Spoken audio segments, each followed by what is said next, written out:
So this is my short and sweet review of AEW Revolution. In my opinion, a pretty great show. Like AEW needed this type of show, but their pay-per-views have been good, anyways. I didn't watch the pre-show, like it was too long. About the main show, that I will say, like apart from the Outrunners match and the main event, every match was like great to awesome.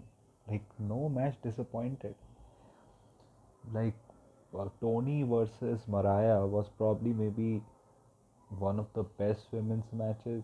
Like the best women's match of this year so far. Maybe one of the best women's matches like ever. Like both were bleeding like stuck pigs, and it was not like bleeding just for the sake of it. Their story had that element of bleeding. Like Mariah like literally took a shoe to Tony Storm's head and betrayed her. Like them like laying in each other's blood after Tony hit that pile driver, like Tony just laying on top of Mariah May just, you know, out of it, then having the black and white ending on the screen. Poetic. It's just that what do you do with Tony Storm next? What does Mariah May do? Like you can have Mariah May do some stuff like what Drew McIntyre did. But the thing is, Drew McIntyre had that story beat always. Like his rivalry with CM Punk, he lost, but he always had that rivalry with the Bloodline. One of the major reason he turned heel was because of the stuff with the Bloodline. So he had always, that thing that he can always go back to as a heel, even after losing such a big feud in such a definitive manner. What do you have with Mariah May? The thing is, Mariah May, when she became big, her everything, the person that she is right now, is because of Tony Storm. Is that I don't know what they do with Mariah next. Like, first of all, I think she's not going to be on TV for a while because you got to sell that you lost the match in such a bloody way. But when she comes back, are they gonna do like she's a baby face again? People are wary of her, but no, she's still the dastardly Mariah May. You can do that stuff. What do you do with Tony Storm? The problem with Tony Storm matches, we all know, like it's so character based that it makes the opponent looks like a goof in the end. Like, who is next for Tony Storm then? Probably Jamie Hayter, like whenever she gets her visas. But do you want Jamie Hayter to lose another match? Like, I don't know how Tony Storm holds that title for long, but the thing is, then she's the most over woman you got. So, won't you have that? I think maybe you can also say the Mercedes match was like no one was interested apart from like the ending. I don't know what they do with that. Then also that why did Moxley and Cope main event? Like they tried to do all the like the cinema stuff, the bloodline cinema stuff. The thing is, it was great because people liked it, it made sense, and it fit in with the nature of your company. This doesn't fit in with the nature of your company. No one is interested. Like people were so quiet during both of their entrance. Like this match was so bad. Then Christian Cage comes up with his contract, signs it, comes in, gets choked out by John Moxley. And Cope, and this happened because Copeland, motherfucking Cope, he's literally called Cope, doesn't want to take the pin.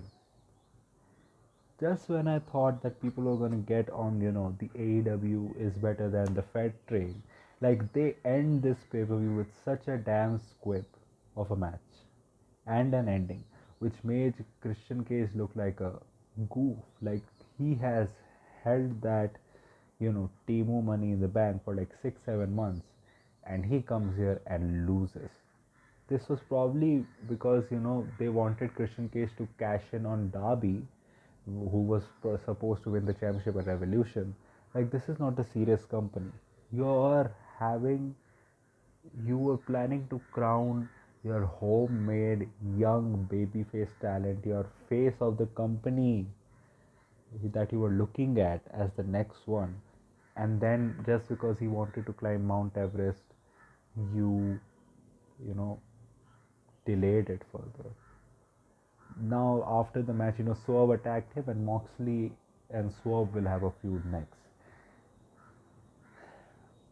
Like, I don't think Swerve is winning this, because I think probably Ricochet will get involved in some way. Maybe Prince Nana will betray him. Something will happen in that way, man. Like the Osprey versus Fletcher cage match was good, but I think it was too much, man. Like, there was blood in multiple matches, and I was like, okay, Osprey and Fletcher have had a feud where blood, you will expect blood, but too much stuff happened in this match, and Osprey won, which is the right thing to do, because probably now you can have a Kenny versus Osprey like singles feud for the international championship, which uh, Kenny won from Takeshita in a good match also.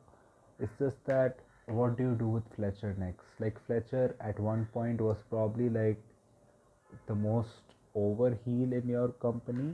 Now after losing, you have to do something big with him so that you retain that. Like, you were literally creating a star. I don't know what happens with him next.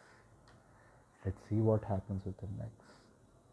But Tony and Mariah should have main evented. It made sense. They literally had the Hollywood ending thing on their match. Like, this is the end. You also had, the Queen of the Ring staff come out and break kayfabe on national pay-per-view, like pissing me off with what they said.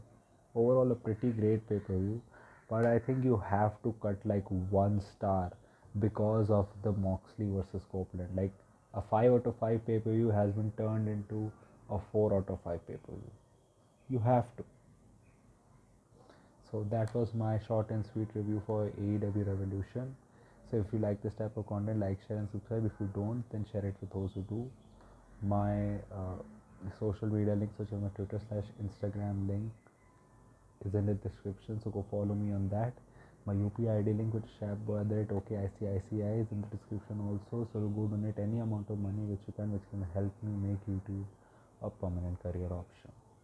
So that was it for me for right now. So thank you. Goodbye. Alvida.